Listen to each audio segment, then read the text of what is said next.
So this is a presentation on the idea of magic in Adventure Time.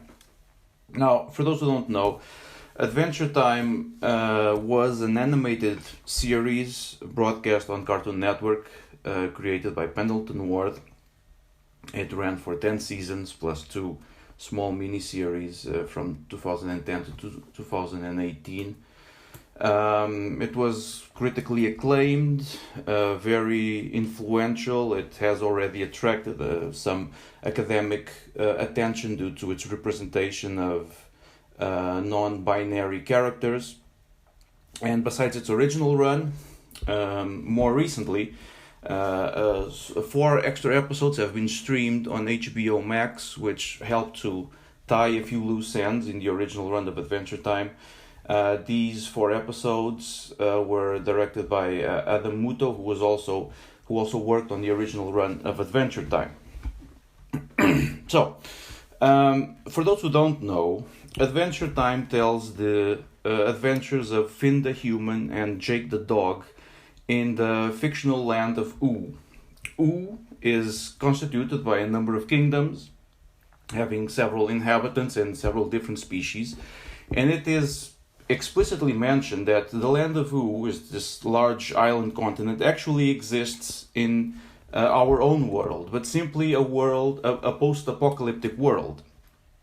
There are mentions throughout the series that about 1,000 years before Adventure Time began, there was what's called the Mushroom War, a great cataclysmic war that culminated in the explosion of the mushroom bomb that wiped out most of life on Earth. Still, as a consequence of the mushroom bomb, the amount of nuclear fallout enabled for new life to emerge, and some of this life is merely just mundane objects from our own civilization which have acquired some kind of sentientness. An example of this is, for example, Princess Bubblegum, who is actually just an animated piece of gum. Now, besides these new life forms, another force that generates life in the Land of U is magic.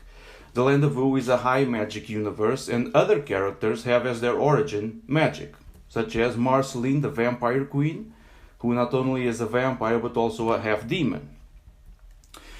Besides this, this idea, magic, U being a heavy magic universe, there are frequent depictions of magical practice, some of which, and this is what makes Adventure Time interesting to me, are actually seen to mimic, let's call it, this world contemporary magical practices.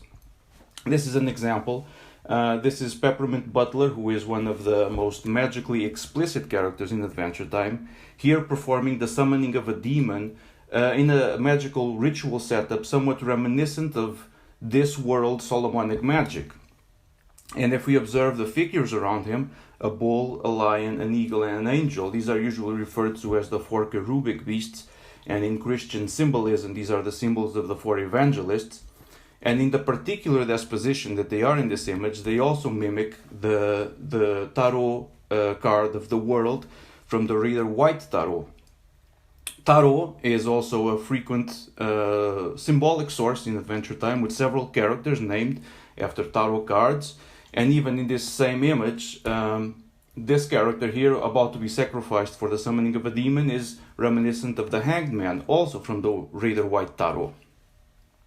Other instances that can be pointed out is, for example, Margos, which is an automated defense system on Mars, who seems to be a symbolic mix between the Baphomet, as depicted by Eliphas Levi, and the Gnostic Abraxas. But overall, the most magically explicit of all characters is one named Magic Man, which is, as far as I remember, the only character that breaks the 4th wall.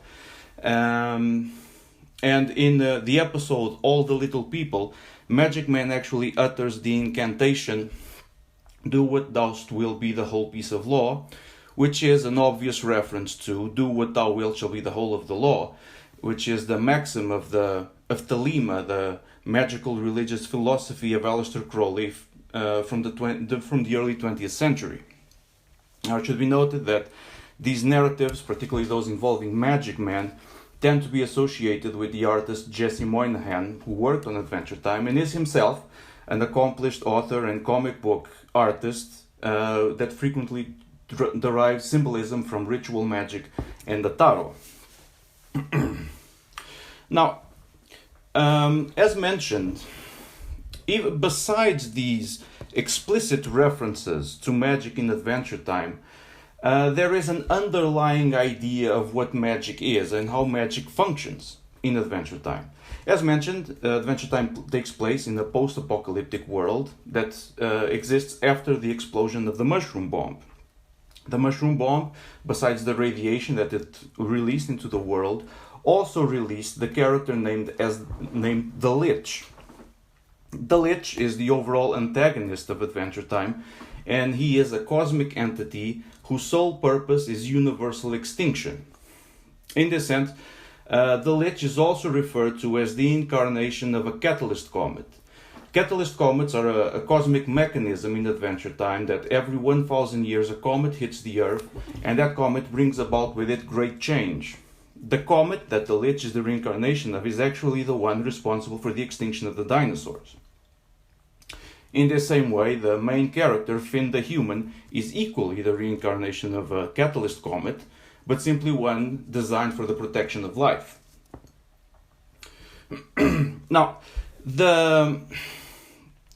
what makes this interesting is that throughout the narrative of Adventure Time, there seems to be a strict relation between the existence of magic in the land of Vu and the existence of the Lich.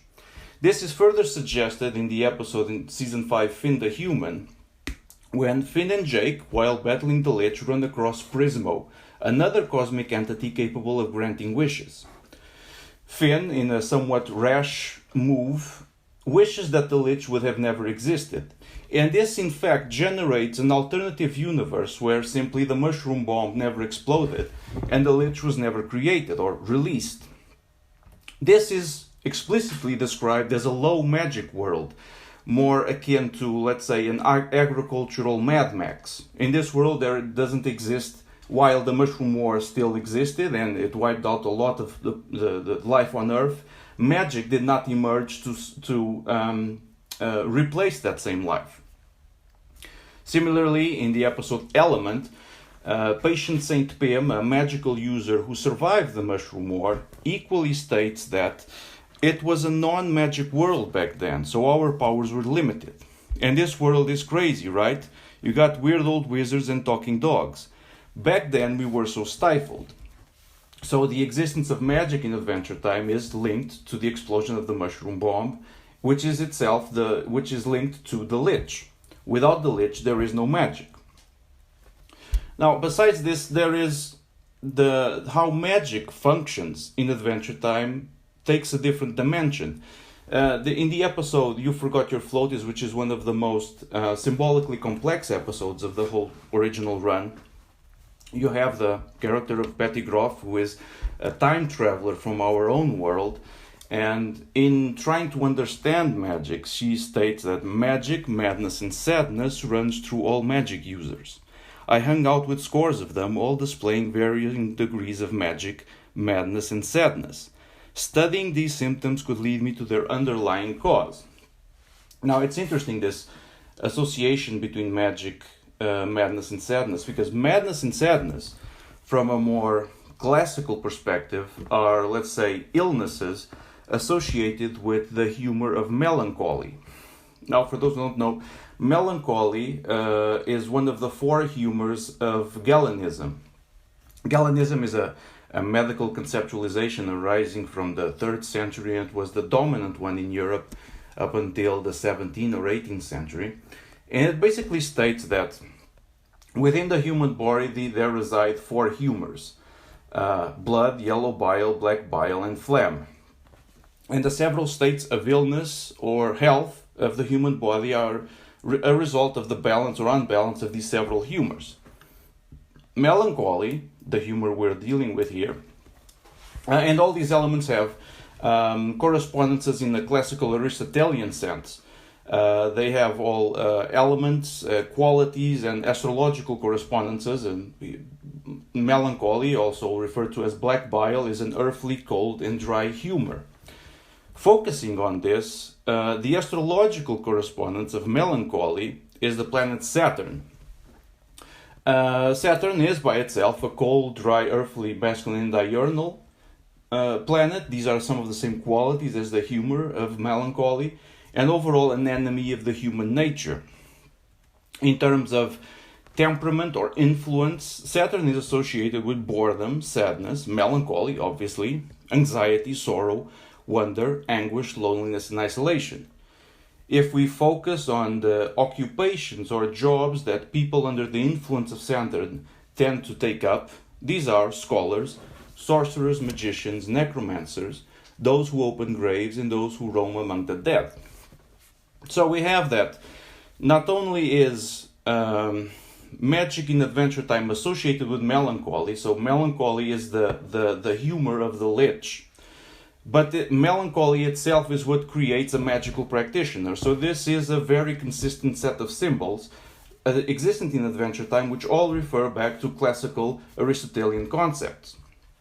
But going beyond classic concepts, if we move forward into the 17th century, and for example look at the book The Anatomy of Melancholy by Robert Burton, there's an interesting quote here, which is the following.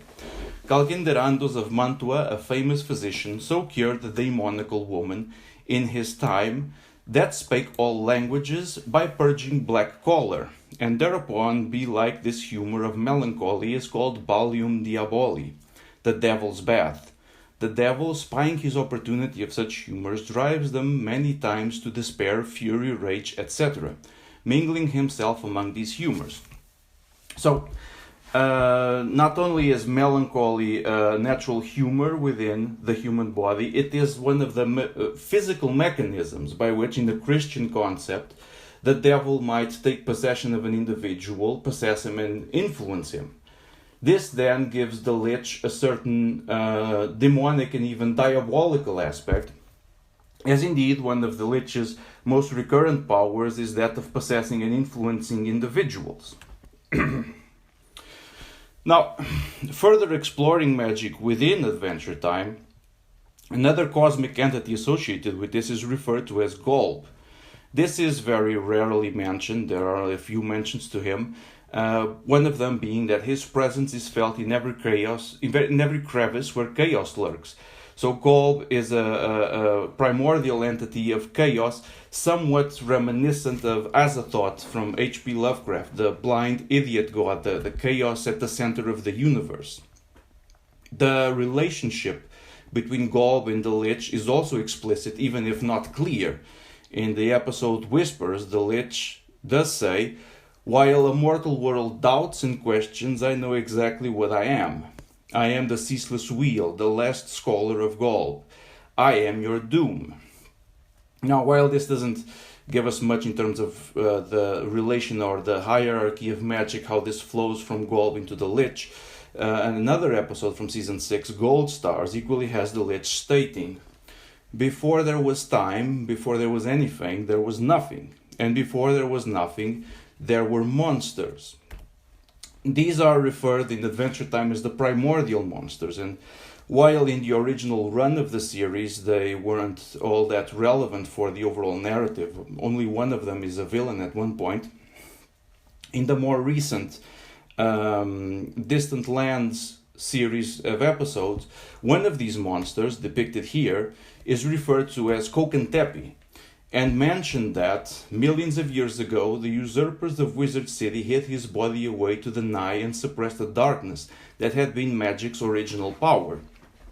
Now it seems that somehow, in this cosmic hierarchy of magical creatures, magical beings, Kokentepi is a step in this path. He seems to be somehow a representative or a bringer of magic's original dark power into the world. In fact, when Adventure Time, the narrative happens, Kokentepi had been long dead, but his heart was still existent and oozing what's referred to as a black ichor, somewhat reminiscent of the black bile of melancholy. So we then have an apparent hierarchy of cosmic beings associated with magic in Adventure Time. we have that Gaul, likely a pre-primordial entity.